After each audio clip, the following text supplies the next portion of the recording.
Saudaraku, sebenarnya kita ini selamat oleh karena kasih Tuhan yang sangat besar kepada kita. Biar saya bacakan sekali lagi buku Efesus 2 ayat 8-9 tadi.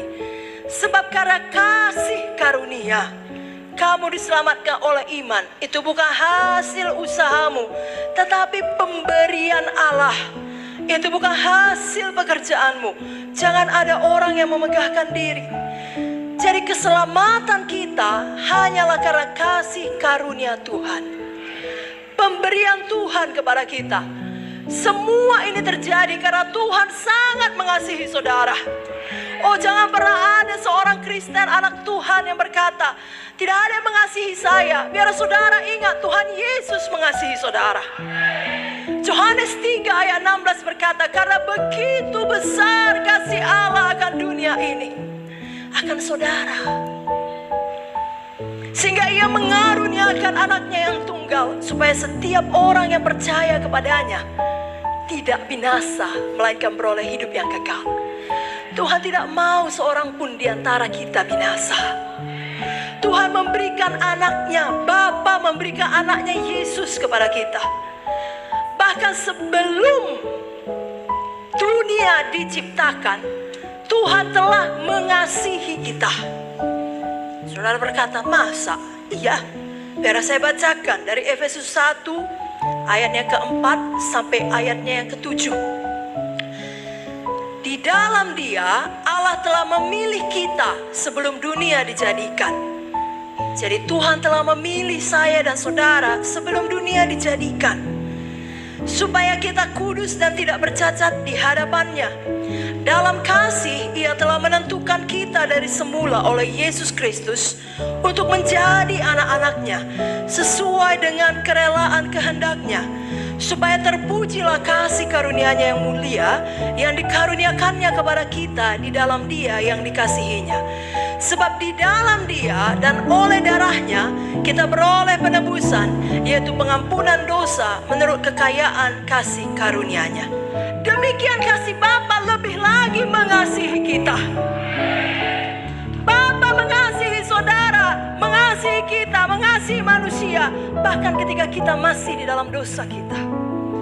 Bapa sudah menyediakan anaknya Yesus untuk menebus dosa kita. Oh, hari ini terbukalah mata rohani kita untuk menyadari betapa luar biasa kasih Bapa. Kasih Bapa menyediakan penebus bagi kita.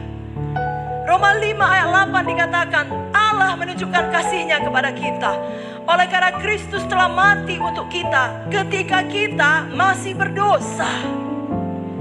Jadi belum pun kita bertobat, Tuhan telah mengasihi kita. Jadi sebenarnya kasih karunia Tuhan itu memang tidak dapat kita mengerti dengan pikiran kita. Harus kita terima dengan iman kita. Karena begitu luar biasa, tidak terjangkau sepenuhnya oleh pikiran kita.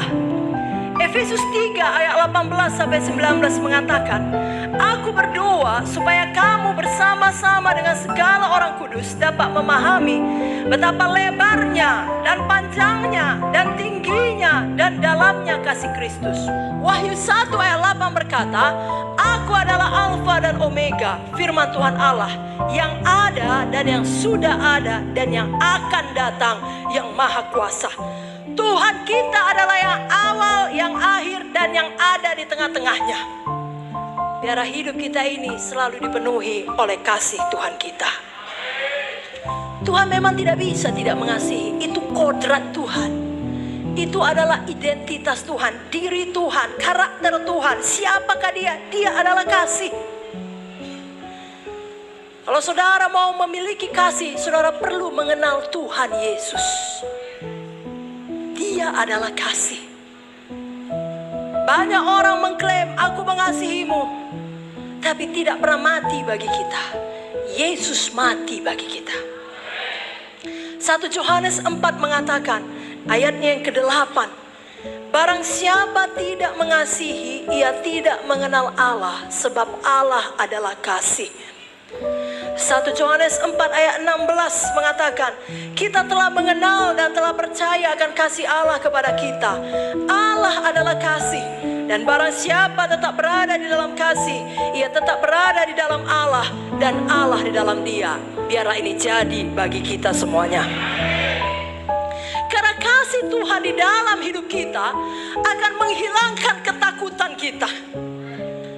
Ya, kalau anak muda sekarang punya istilah galau, status galau. Saudaraku, kasih Tuhan menghilangkan kegalauan hati saudara. 1 Yohanes 4 ayat 18 mengatakan, di dalam kasih tidak ada ketakutan. Kasih yang sempurna melenyapkan ketakutan. Sebab ketakutan mengandung hukuman, torment, ya, siksaan. Dan barang siapa takut, dia tidak sempurna di dalam kasih. Bapak ibu saudara, jika kita mengenal kasih Tuhan, jika kita mengenal Tuhan, menerima kasihnya dalam hidup kita, itu akan membuat kita merasa teguh, tidak bimbang, percaya, merasa berharga dalam hidup ini. Jadi kapan ada ketakutan atau kekhawatiran menguasai saudara, melanda saudara sampai saudara panik, oh larilah kepada Yesus. Mohon kasih Yesus menenteramkan hati saudara. Kalau saudara menerima kasih Yesus, 1 Yohanes 4 ayat 18 tadi, janji Tuhan mengatakan, saudara akan bebas dari semua ketakutan. Rasa bimbang, rendah diri, tidak aman, gamang, ya, atau hidup dalam kekhawatiran. Jelas 1 Yohanes 4 ayat 18 tadi mengatakan, kasih yang sempurna melenyapkan ketakutan. Kasih Yesus bagi kita sempurna.